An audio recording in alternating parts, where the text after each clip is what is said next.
We're voting today in the caucus, and Iowa only determines the nominee maybe 50% of the time.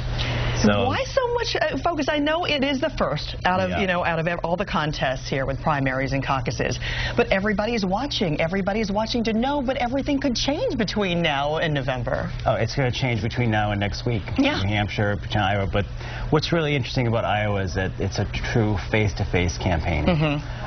When you go to a caucus, people actually stand up and speak for you and try to convince each other to vote for the candidate. Which is what we're hearing all the candidates are doing as we take a look at Mitt Romney. Speaking of Mitt Romney, it's interesting here. He's the front runner with the Iowa caucus, but he barely even showed up. His money was there with ads, but he physically wasn't really there. Right, he made 2 appearances in the past 3 months. Rick Santorum spent the entire 8 months living and visiting all 99 counties of Iowa. Right. It explains why he's doing so well. It does explain that surge, but as far as the undecided in Iowa, it really is kind of anybody can take all it. 41% undecided there in Iowa. That's a huge number. Yeah, it's a very dynamic race right now, and Romney hasn't connected with the evangelical Christians. I think that's the biggest reason why it's settling out the way it is. I know you mentioned Rick Santorum as far as that flavor of the month, so to speak. At one point, all of these candidates have been front runners, and now we've seen like Bachmann and Gingrich, trailing in the polls.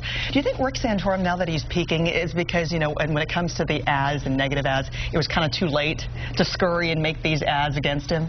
Yeah, there's like a 72-hour blackout period on negative ads in Iowa. But even if he wins today, he doesn't have really a good chance in New Hampshire in the next couple primaries. Well, it's interesting that Newt Gingrich was the one who got pummeled by all of these negative ads here, and we saw so much money. It's interesting also to note that out of all the ads here, 2/3 of them are negative, so they're not as many ads as we've seen in the Iowa caucus in the past, but more are negative.